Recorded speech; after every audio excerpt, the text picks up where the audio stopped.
Bismillahirrahmanirrahim. Alhamdulillahi rabbil alamin wa bihi nasta'in wassalatu wassalamu ala rasulillahil amin. Sayyidina wa maulana Muhammadin sallallahu alaihi wasallam wa ala alihi wa sahbihi wa man tabi'ahum bi ihsanin ila yaumiddin. Amma ba'd. Assalamualaikum warahmatullahi wabarakatuh. Sidang hadirin yang dikasihi dan dirahmati oleh Allah Subhanahu wa taala sekalian. Alhamdulillah, syukur kita kepada Allah Subhanahu wa taala kerana masih lagi diberikan hayat oleh Allah Subhanahu wa taala untuk melaksanakan tugas dan amanah sebagai seorang hamba. Khususnya kita lakukan solat maghrib, ibadat yang pertama akan ditanya oleh Allah Subhanahu wa taala, dan kita telah mengikuti sunnah Rasulullah sallallahu alaihi wasallam dengan kita lakukan secara berjamaah insya-Allah. Moga-moga Allah Subhanahu wa taala akan nyambitkan nyawa dan roh kita dalam kita melakukan ibadat kepada-Nya insya-Allah. Tentu yang dikasihi dan dirahmati oleh Allah, di malam ini kita anggaplah malam yang terakhir sebelum kita masuk Ramadan, dan kita ada lebih kurang 2 minggu lagi untuk kita membiasakan melakukan ibadat sempena untuk menyambut Ramadan. Sebabnya kita nak betulkan benda yang biasa kita lakukan itu sangat susah. Jadi apabila kita betulkan, kena biasakan lakukan benda yang betul. Biasanya kita malam-malam tidur lambat, pukul 12 baru tidur tengok bola. Jadi bangun subuh pun bergeliat. Jadi tengok sekarang ni bulan Ramadan, kita kena bangun bersahur lagi, dan jangan biarkan malam itu berlalu dengan tidak diisikan dengan ibadat. Jadi kalau kita tak mulakan dari sekarang untuk biasakan melakukan ibadat, dia akan suka untuk lakukan pada masa yang sebenarnya. Tentu yang dikasihi yang dirahmati oleh Allah Subhanahu wa taala sekalian, ada sedikit dua soalan saya daripada jemaah sinilah, sebab bawah kereta ada bunyi WhatsApp tadi. Minta penjelasan balik mengenai ustaz pernah sebut mengenai solat sunat 4 rakaat sebelum sembahyang Zuhur. Sebenarnya kita maklum bahawa dalam hadis yang sahih pernah menyatakan bahawa barang siapa yang melakukan solat sunat qabliyah Zuhur secara 2 rakaat, macam kita buat 4 rakaat tapi kita buat 2 rakaat, dan setengah kata boleh buat 4 straight, tak ada masalah, macam kita sembahyang Zuhur 4 rakaat qabliyah dan 4 rakaat selepas sembahyang Zuhur, Allah Subhanahu wa taala akan haramkan kepada orang yang solat tersebut disentuh daripada api neraka. Itu hadis sahih yang telah diriwayatkan oleh Imam Muslim. Makna barang siapa yang istiqamah melakukan solat sunat 4 rakaat sebelum Zuhur dan ba'diyah, maka Allah akan haramkan baginya kulitnya disentuh oleh api neraka. Itu hadis sahih. Yang kedua, mengenai imam yang ditegur ketika mengangkat takbiratul ihram dengan memanjangkan bar, sedangkan ustaz sudah maklumkan demikian itu boleh menyebabkan batal solatnya dan gugur syahadahnya. Ni jemaah kita yang biasa hadir ni, betul lah.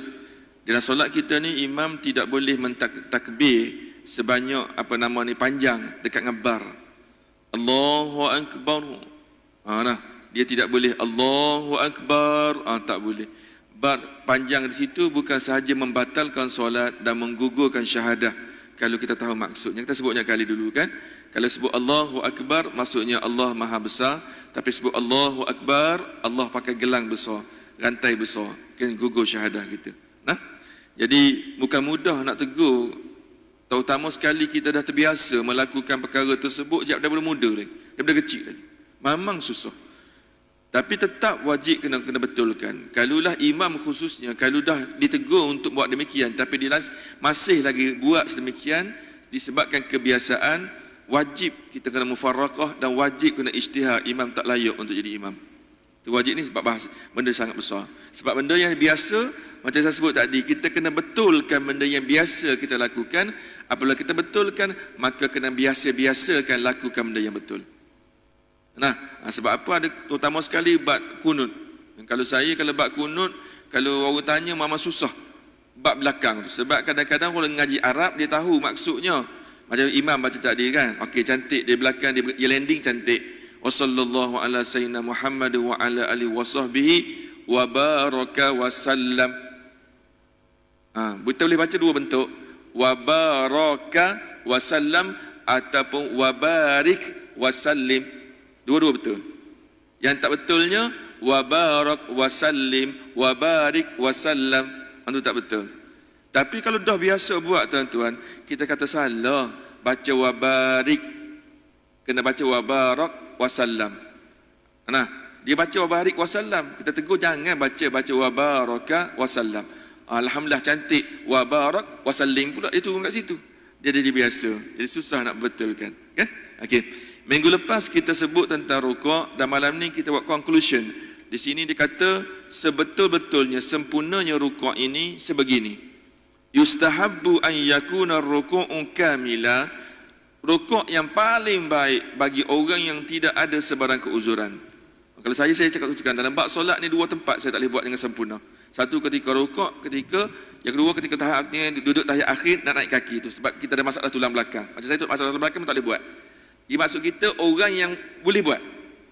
Apabila orang boleh buat, maka dia kena buat secara sempurna.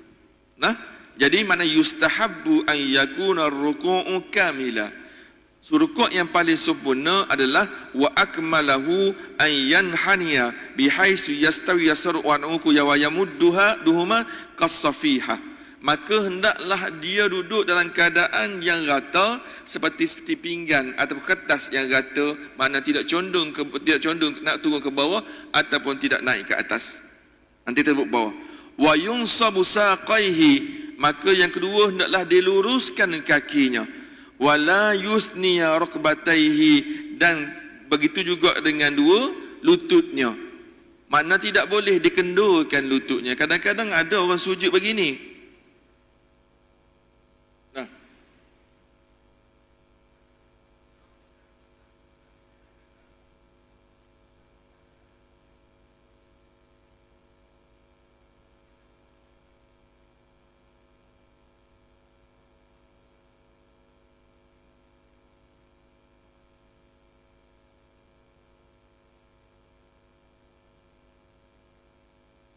dia boleh buat cara normal sebenarnya, tapi dah jadi tabiat. Sebab tu dia kata, kita betulkan benda yang biasa kita buat. Lepas tu biasa-biasakan yang betul tadi. Contohnya dia rukuk, dia boleh rukuk dengan cantik, tapi dia suka buat lutut macam ni. Macam orang yang sakit lutut. Sedangkan dia boleh buat cara sempurna. Nah, ini yang jadi masalah. Nah, jadi dia kata, hendaklah ditegakkan kaki kita ni. Ni kaki kita dalam keadaan tegak. Orang askar, dia kawat macam mana? Dia kawat macam ni, kau kawat macam ni. Duduk dalam keadaan tegak macam ni.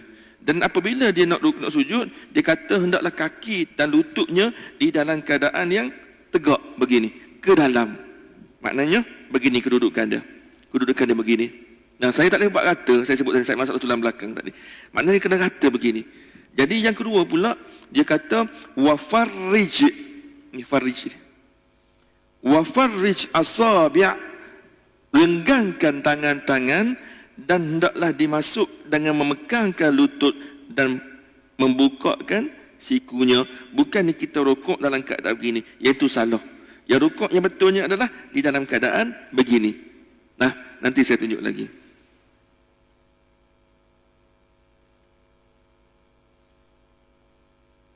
Wala yakhfudu ra'suhu an zahrihi.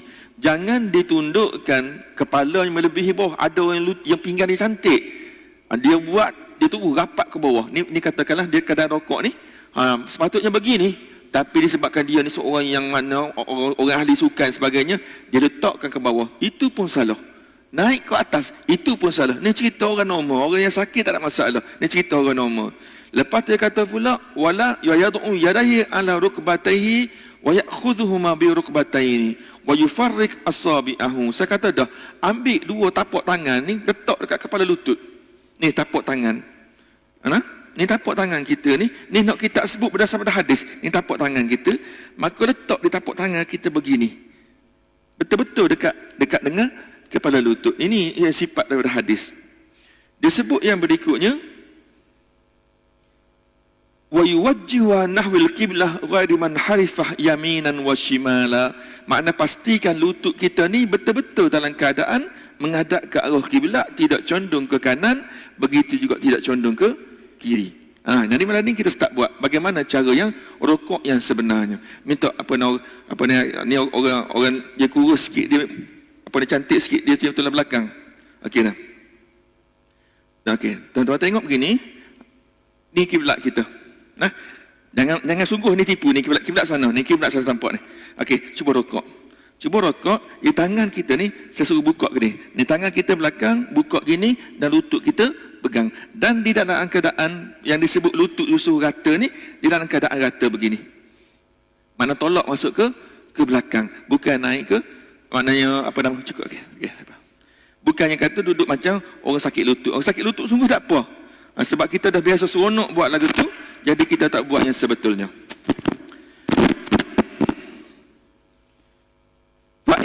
فإن خالف هذه ورفع رأسه عن ظهره عن رأسه أو جاف ظهره حتى يكون كالمحدوب كره ذلك ولا إعادة ذلك. Tapi kalau orang yang mana dia ni tak buat seperti buat tadi, contohnya katakanlah mana belakang dia tinggi, kepala lebih tinggi daripada belakangnya atau rendahnya, ataupun dia tak buka siku tadi, dia tak pegang kepala lutut tadi, solatnya tetap sah, tapi hukumnya adalah makruh. Jadi kita nak mengelak supaya ni melakukan perkara makruh, sebabnya solat kita pun dah banyak lalai. Jadi kalau boleh kita buat yang betul-betul supaya solat kita ni tinggi darjatnya berbanding dengan solat-solat yang sebelum ni. Okey, kita pergi lagi. Wadalil ala dzalikal hadis al-musi' salatu. Makna Nabi penuh, maknanya mengecam, maknanya marah kepada orang yang solat-solat ni sebab apa? Dia tidak melakukan dengan cara yang betul. Summarka hatta tatma'anna raki'an. Nabi kata, apabila kamu rukuk, maka hendaklah kamu rukuk betul-betul sehingga ada tamak ninah. Kita sebut dalam yang sebelum ni, yang dimaksud dengan tamak ninah ini, sekurang-kurangnya kita berada di tempat itu dengan qadar subhanallah sekali. Itu setidak-tidaknya. Walima rawahu Abu Mas'ud al-Badri radhiyallahu anhu anna Nabi sallallahu alaihi wasallam qala la tujzi'u salatu ar-rajul hatta yuqimu zahrahu fi ruku'. Makna tidak sempurna solat seseorang itu sehinggalah dia rukuk dengan keadaan yang rata. La tujzi salatu illa yuqimu fiha sulbahu fi ruku' was sujud. Maka Nabi nak supaya kita rukuk dan sujud di dalam keadaan tulang kita dalam keadaan straight dan tidak dalam keadaan bongkok. Sebab itulah ada orang petikai kata tentang cara kita sujud, dan dia cerita bab sujud. Sebabnya ada orang tanya juga, setengah-setengah orang dia sujud begini tuan-tuan. Walaupun kita masih cerita bab rukuk, sebab nak cerita perbandingan di antara rukuk dengan sujud tadi. Setengah-setengah orang kita tengok dia sujud, katakanlah sebabnya semua kapet kita semua 4 kaki. Satu kaki untuk pijak, 3 kaki untuk sujud. Standard. Maknanya ada setengah orang sujud dalam keadaan yang terlampau membungkuk. Begini dia sujud, keadaan membungkuk. Sedangkan tidak tepat dari segi hukum, dia sama dengan rukuk. Sebab Nabi suruh kita rukuk, suruh kita rata belakang ni. Begitu juga kita nak sujud, kita kena adjust. Tapi jenis ada nak orang tinggi, susah juga. Hak jenis orang kita ni baca kan normal, 4 kaki dia normal untuk sujud. Maknanya dia suruh kita sujud begini, qadar dia. Maknanya dalam keadaan agak jauh. Bukannya dalam keadaan dia begini, terlampau melengkung. Maknanya Nabi kata, hendaklah kamu rukuk dan sujud dengan meratakan tulang belakang kamu. Maknanya tidak terlampau rapat sangat dan tidak terlampau menjangkau masuk saf orang lain. Ini kita kena ubah malam ni. Supaya kita solat sebelum ni, yang mana banyak kita lakukan berdasarkan pada ikut-ikut, malam ni kita lakukan dengan ilmu. Disebut lagi di sini, dia kata, Qala Tirmizi wal amalu ala hadha inda ahli ilmi min ashabin Nabi sallallahu alaihi wasallam wa man ba'dahum. Begitulah yang dilakukan oleh para sahabat dan juga begitulah yang dilakukan oleh Nabi sallallahu alaihi wasallam dan juga para sahabat selepas daripada itu. Selain daripada itu dia kata, Nabi sallallahu alaihi wasallam amsaka rahataihi, maknanya dia guna, Nabi guna tapak tangan untuk pegang kepala lutut dia, kal qabidu alaihi, seolah-olah menggenggam kedua-duanya. Ini berdasar kepada hadis yang diriwayatkan oleh siapa bawah ni, hadis nombor 3. Hadis nombor 3 hadis Bukhari, kuat, dan juga disokong oleh Abu Daud, Tirmizi dalam hadis sahih dia. Selain daripada itu, dia kata An-Nabi sallallahu alaihi wasallam faqama faraka'a wa atadala wa lam yusawwib ra'sahu wa lam yuknihu. Dan Nabi juga ulang balik hadis yang lain pula, dia kata Nabi ni apabila dia sujud, maka dia tidak terlampau membongkok, sebaliknya dia sujud dalam keadaan meratakan tulang belakangnya. Nah, kita pergi lagi. Wa yustahabbu an yuba'ida mirfaqaihi an janbaihi, makna hendaklah dia menjauhkan di antara dua sikunya daripada dua ketiaknya. Kita jadi tidak menutup rapat macam orang perempuan. Kita jarak jangan. Dia orang perempuan, saya cerita nanti macam mana. Mana duduk dalam keadaan membuka ke sikit sikunya. Nanti isteri kita tak datang, kita cerita kepada isteri kita. Anak-anak kita ada, kita tengok bagaimana dia solat sebagainya. Nah, kita membuka ke sikit. Dia kata ayyubaida wa yustahabbu an yubaida mirfaqaihi an jambaihi.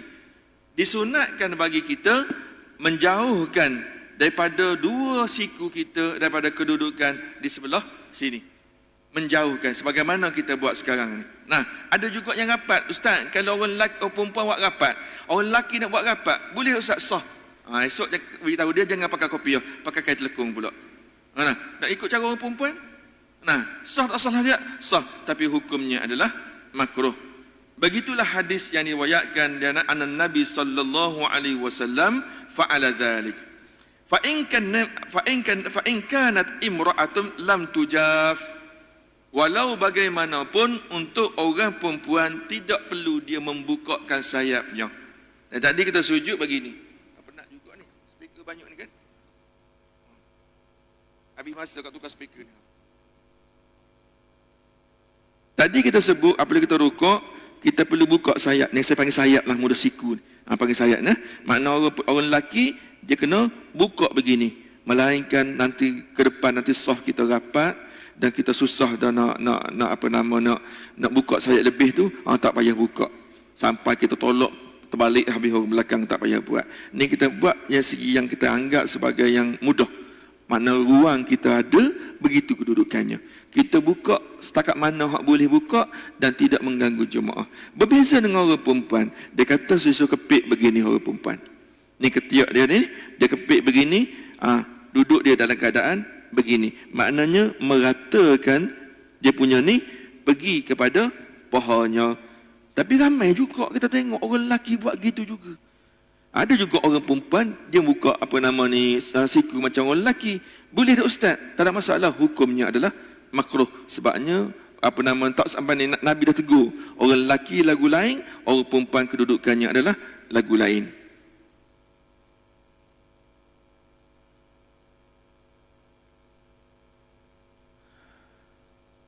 Begitu juga bagi orang perempuan, sebabnya dia kaitkan terus sujud dengan rukuk. Sebabnya perbuatan rukuk dengan sujud ni dia hampir sama dari segi kedudukan tangan. Sebab tu dia sebut rukuk, dia sebut sujud. Dia sebut rukuk, dia sebut sujud. Okey, dia kata watal siku batnuha bi fazi aska astara ma yakun li hadha. Begitu juga orang perempuan ketika sujud, maka dia tidak membuka sayapnya seperti orang lelaki. Orang lelaki apabila sujud, dia sujud lagu ni. Betul tak? Kita sebut tadi, duduk lagu ni dan tangan kita berbuka. Maknanya tangan kita ni sama kedudukannya hujung jari ketika akad takbiratul ihram. Dan tangan kita ni kita kena buka dan dalam keadaan belakang kita ni agak lurus, tidak terlampau membokok begini. Maknanya pergi setakat lurus, setakat kita boleh. Berbeza dengan orang perempuan ni kata, orang perempuan ni kena rapat dan duduk sedikit dalam keadaan membongkok dengan meletakkan tangannya ni begini. Duduk dalam keadaan begini. Maknanya dia letakkan hujung ni sama dengan dia rukuk. Dia rukuk begini, maka dia sujud juga merapatkan dia punya lengan ni di bahagian paha. Okey, ada soalan tak? Okey, silakan. Bagi mic dia. Saya tak, sebab dia bunyi gemar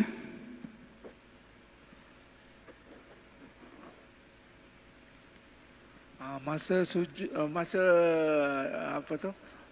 nak turun kepada sujud, mana dulu? Tangan dua dulu ke atau lutut, dan masa sujud tu dia punya kaki mesti kapat ke? Cantik. Sebenarnya kita tak masuk lagi kat situ.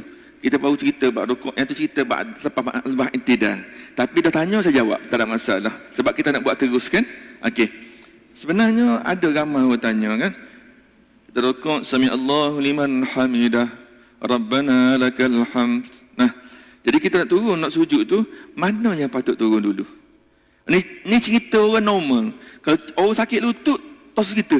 Itu dia mampu setakat tu. Dia nak turun tangan dulu ke? Silakan. Sebab dia sakit lutut. Ni dia cerita nak kita mampu.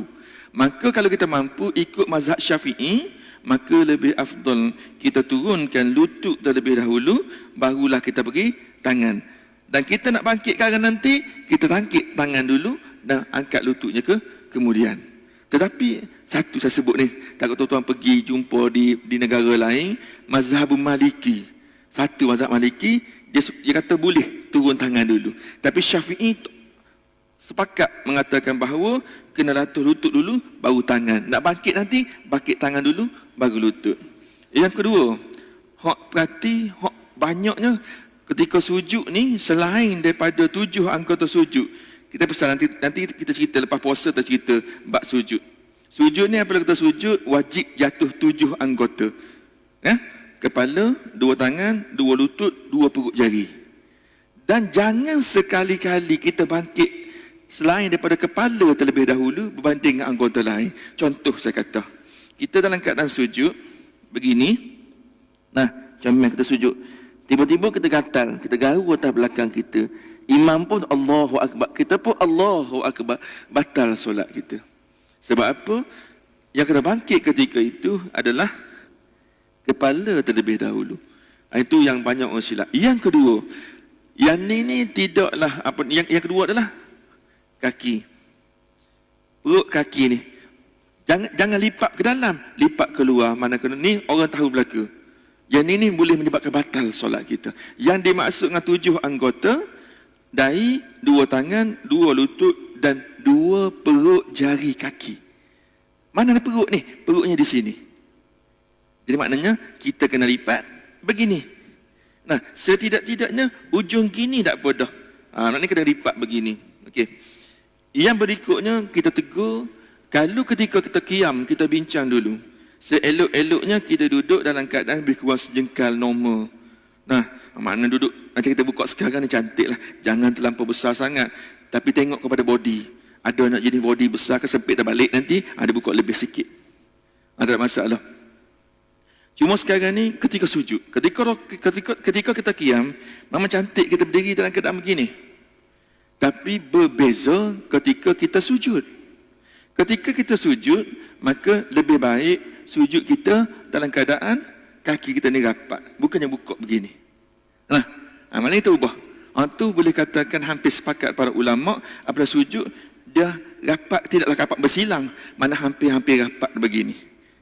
Ada sebab tu, ada sebab tu. Tapi ramai kita tengok, ketika orang qiyam dia berdiri gini, ketika sujud pun dia bukuk begitu juga. Tapi benda tu tidak membatalkan solat, tapi hukumnya adalah makruh. Okey. Soalan? Okey.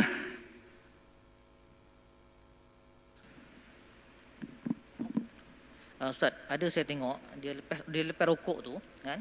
Dia lepas rokok duduk gini pula. Dia lepas nak sujud. Betul macam mana pula tu, boleh ke Ustaz? Tak jelas. Ada setengah tu saya tengok dia mula rokok, lepas dia rokok. Ada? Saya tak apalah. Kita pakai mazhab baru kan ke depan Sebab lepas dia rokok, sami Allah kan. Kita duduk begini, kita boleh sujud. Boleh ke Pak? Ada. Kita biasa jumpa di tanah Arab, nanti untuk normal. Sami Allahu liman hamidah, Rabbana lakal hamd. Kita biasa jumpa tanah Arab. Orang tu ada pandangan ulama dia. Ulama kita kalau ada buat gitu juga, tak tahulah tu. Tegur. Jangan lepas ni duduk kian. Tapi kalau kita jumpa tanah Arab ada, kan? Bukan setakat gitu. Ketika duduk sujud pun, daripada sujud tu, Rabbighfirli warhamni wajibuni, Allahu Akbar. Ada juga kita nampak. Tapi yang tu saya tak jumpa mana-mana mazhab boleh angkat tangan ketika duduk dalam sujud. Maknanya tak semua tu Arab dia tahu. Tak belajar tak tahu juga. Okey, lagi? Okey, silakan. Macam mana?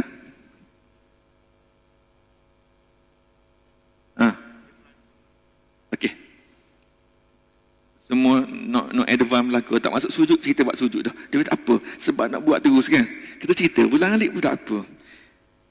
Sebab apa? Apabila kita sujud, disuruh menggunakan perut jari kaki. Ada sebab tu. Kita guna gini ni. Ada sebab ni. Sebab apa kita guna perut jari kaki ni? Ni kita guna begini. Sebab apa? Sebabnya dia suruh kita tolak kepala kita. Guna perut jari itulah dia suruh tolak kepala. Sebabnya ni kapet ni. Yang tebal-tebal, yang baru, hak sejadah, hak harga, hak apa nama, beratus-ratus ribu buat main sejadah semayang. Hak tempat sejadah Pak Imam, hak paling bahaya sekali. Pak Imam ni orang lain selapis, dia 3 lapis. Jadi kadang-kadang kita sujud, dia tidak mampat. Lebih-lebih lagi melenting. Sujud ni kan, semayang seorang tu kok, tu jenis ada hak jenis express tu sampai Allah pum dem itu naik pangah tunggu balik kepala kita. Kalau melenting tu dia buat cara tidak sengaja, maka dia boleh sujud balik. Nanti kita cerita, kita nak rokok ke, mesti kita kena tahu kita nak rokok bukannya sebab terbalik. Kata balik bangun balik, sama dengan melenting. Yuk mak kena sujud balik. Tapi kalau kita sujud dah, lepas tu tiba-tiba kita tertukar dengan orang kat takbir di belakang kita, kita bangkit naik atas. Rupanya Pak Imam tak bangkit lagi. Maka kekal kita begitu. Jangan disujud balik. Nah? Okey, nanti kita cerita bab sujud nanti. Tak apa. Lagi? Okey. Minta maaf saya pergi mari, saya tak dengar. So you gemuk. Okey.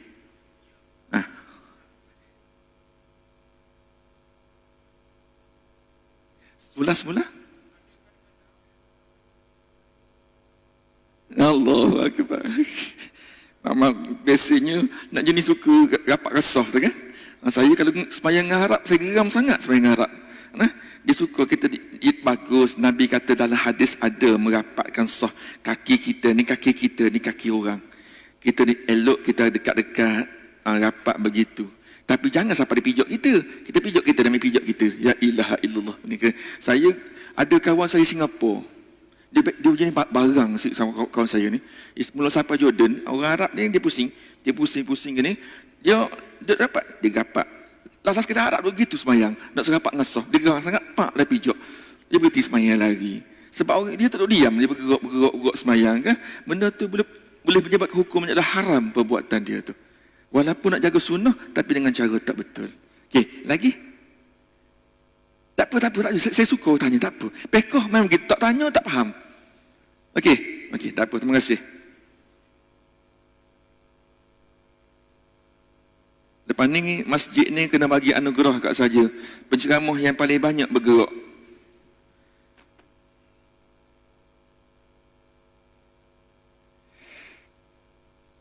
Sebab prinsip saya tak suka mari kuliah maghrib gapus kan. Mari dengan balik dengan begitu orang tak faham. Tanya benda sama pun tak apa, janji orang faham. Prinsip saya begitu. Nah, kita pergi lagi.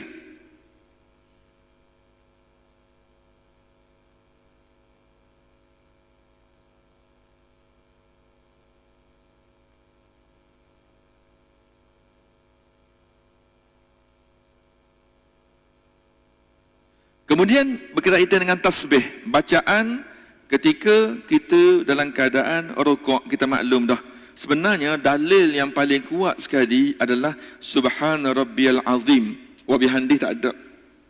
Tetapi ada di kalangan para ulama, dia kata tidaklah menjadi satu kesalahan kalau kita tambahkan dengan wa bihamdih. Tapi kalau kita takdirkan kita nak baca Subhana Rabbil A'la atau Subhana Rabbil Azim, setakat tu saja. Adakah dia telah sempurna? Ya. Sebab berdasar pada hadis, nanti kita baca di bawah nanti. Dia kata yustahabbu an yakula ar-raki' Subhana Rabbil Azim salasan. Kita disunatkan membaca Subhana Rabbil Azim sebanyak 3 kali. Kalau kita tak baca, tak ada masalah. Solat kita sah. Jadi siapa-siapa yang rasa pahala dah banyak, jangan baca. Nah, rasa cukup dah. Pahala aku tak larat nak bawa pahala ni banyak sangat. Tak payah baca. Tapi kalau rasa kita bimbang dengan ibadat kita, banyak lagi bocor, banyak lagi lemah, baca. Walaupun nampak simple. Apabila kita nak buat dengan betul. Jadi bacaan dia adalah yustahabu subhanahu bil azim thalatha, dibaca sebanyak 3 kali. Nanti depan ada huraian dia daripada Huzaifah radhiyallahu anhu qala sallaitu ma'an nabi sallallahu alaihi wasallam zata lailah wa fihi thumma raka'a faja'ala yaqul subhanahu bil azim. Satu ketika katanya Huzaifah ni penyimpan rahsia-rahsia Nabi. Orang panggil begitu dia. Sebabnya apa-apa dia ni diibaratkan sebagai SU sulit Nabi. Saya pakai speaker ni je lah tak? Boleh tak Okey. Apa nama ni? Dia kata satu ketika aku menyelinap masuk pergi ke masjid, aku tengok Nabi semayang. Aku duduk sebelah belakang tiang sebab sahabat suka buat begitu. Dia tengok gapo hak Nabi buat. Duduk belakang tiang ketika Nabi rokok, aku dengar Nabi baca Subhana Rabbiyal Azim. Jadi perbuatan tersebut dianggap sebagai perbuatan dan hadis ada 3 bentuk. Satu hadis yang Nabi kata. Nabi berkata sekian. Yang kedua, hadis Nabi, sahabat kata Nabi buat begitu. Ini panggil hadis buat.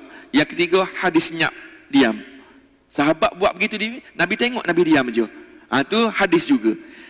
3 hadis ni kalau bertembung, maka hadis Nabi buat itu lebih tinggi darjatnya. Jadi Nabi buat begitu, maka menunjukkan bahawa dalil yang cukup kuat. Warawa, dia kata, begitu juga summa sajada. Begitu juga Huzaifah kata, aku perhati ketika Nabi sujud, Nabi baca Subhana Rabbiyal A'la. Tak lebih daripada itu. Dia kata, salasan faqat tamma ruku'ah. Maka Nabi baca sebanyak 3 kali.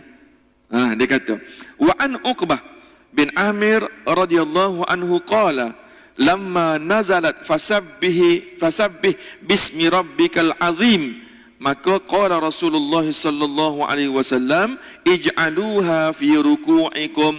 Ni Nabi kata pula ketika turunnya surah ayat Al-Waqiah ayat yang ke-74 fasabbih bismi rabbikal azim, maka Nabi kata sahabat-sahabatku mengambil benda tu jadikan bacaannya ketika rukuk, yakni subhana rabbiyal azim. Dalil kuat tu, dalil tu ada nas tu. Qala walamma nazalat sabbihisma rabbikal a'la, di surah Sabbih ayat yang pertama, qala ij'aluha fi sujudikum. Maka Nabi kata apabila turun surah Al-A'la ayat pertama, ambil ayat tu jadikan bacaan kamu ketika sujud, yakni subhana rabbiyal a'la. Ini semua dalil-dalil yang kuat.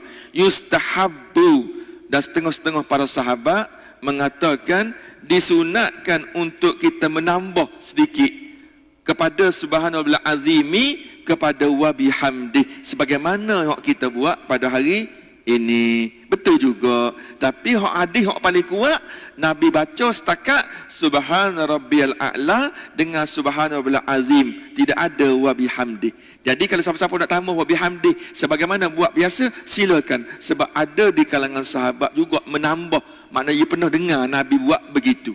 Selesai masalah. Okey.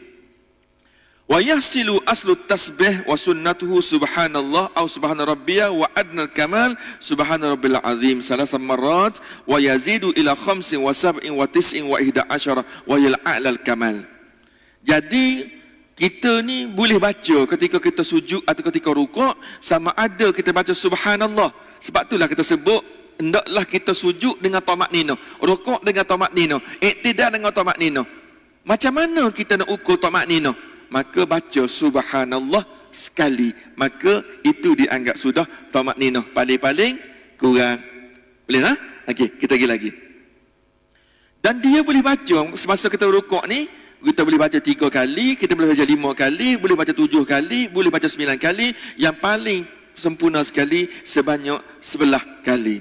Tapi kena ingat disebut lakin idza kana imaman, apabila seorang dia menjadi imam, yustahabbu alla yazida ala 3. Maka kalau dia jadi imam, jangan dipanjangkan lebih daripada 3 kali. Kalau kita sembahyang seorang, nak baca 3 boleh, 5 boleh, 7 boleh, 9 boleh, 11 pun boleh. Paling-paling banyak 11. Tapi bagi saya lah, istiqamah 3 tak apa dah. Sebab kita bimbang. Hari ni ustaz kata, boleh baca 11 ni.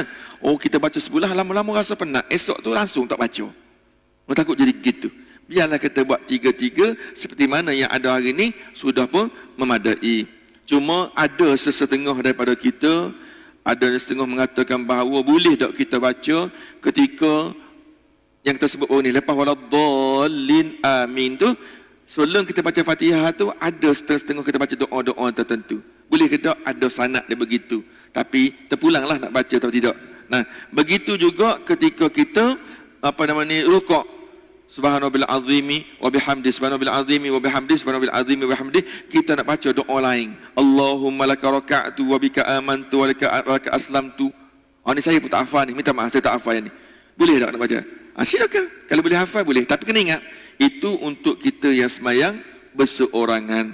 Jangan dipanjang begitu, melainkan ketika solat tasbih. Tasbih maklumlah kita baca sebelah qiyam, kita baca 15 ketika qiyam dah, lepas tu 10 ketika lain dah. Maknanya kita baca untuk cukup tasbih kita tu. Itu tak ada masalah. Sebelum kita masuk i'tidal, ta'rifuhu wa an ya'uda ila al-hay'at allati kana 'alaiha qabla ar-ruku'i. Kemudian kita masuklah hukum kepada i'tidal. Ni panjang tak ni? Okey, ada soalan tak? Sebab 2 minit ke tinggal. Sila.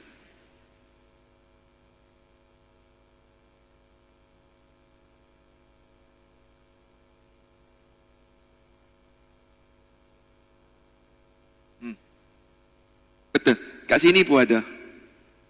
Kat kitab ni pun ada. Saya tak sebut je. Boleh kita baca begitu. Subhanallah, subhanallah azim wa bihamdihi wa rabbighfirli pun ada. Selagi dia baca doa yang paling ringkas sekali. Subhanallah azim wa bihamdihi Allah maghfirli minal khataaya. Pun ada sebut dia baca doa begitu. Ada banyaklah warik-warik yang doa-doa begitu. Boleh dia baca kalau dia baca. Cuma saya pesan sekali, kalau kita sembahyang seorang tak apa. Imam tidak digalakkan baca, takut terlampau panjang. Itu sahaja. Nah, kalau kita baca sembahyang seorang tak jadi masalah. Nah, okey, saya rasa setakat itu saja. Isyak kita pun sudah masuk, sebab isu tu banyak ulama-ulama menyebut dalam kitab-kitab yang lain. Nah, okey, apa yang baik daripada Allah Subhanahu Wa Taala, apa yang kurang tu kalau masa sendiri. Dan saya minta maaf banyak-banyak sepanjang kuliah ni. Sebenarnya kita masuk Ramadan ini, takut-takut ada tersilap kasar bahasa dan sebagainya. Dan kita doa pada Allah, moga-moga Allah bagi kekuatan kita untuk kita melaksanakan ibadat Ramadan, puasa pada tahun ini yang terbaik, yang tidak pernah kita lakukan sebelum daripada ini. Wallahu a'lam bissawab. Bismillahirrahmanirrahim. Ya mualliman Ibrahim al-hikmata 'allimna, ya mufahim Sulaiman fahimna fafahamnaha Sulaiman wa kullan atayna hukma ilma wa sakharna ma'a Daud al-jibal yusabbihna wat-tayr wa kunna fa'ilin. Ya rabb Sulaiman, ya rabb Ibrahim, Musa wa Isa, ya rabb Muhammad sallallahu alaihi wasallam, akhrijna min zulumatil jahli wan nisyan bi rahmatin. Allahumma zidna ilma warzuqna fahma bi rahmatin. Allahumma nawwirna bi nuri ilmika wa ab'ina nisyan bi rahmatin. Allahumma rzuqna fahman nabi muzal mursalin bi rahmatika ya arhamin. Walhamdulillahi rabbil alamin. Subhanakallahumma hamdik asyhadu an la ilaha illa anta wa astaghfiruka wa atubu ilaik. Wal 'asr innal insana fi khusr illa lil musalihat wa tawasaw bil haqq bis sabr. Wassalamu alaikum warahmatullahi wabarakatuh.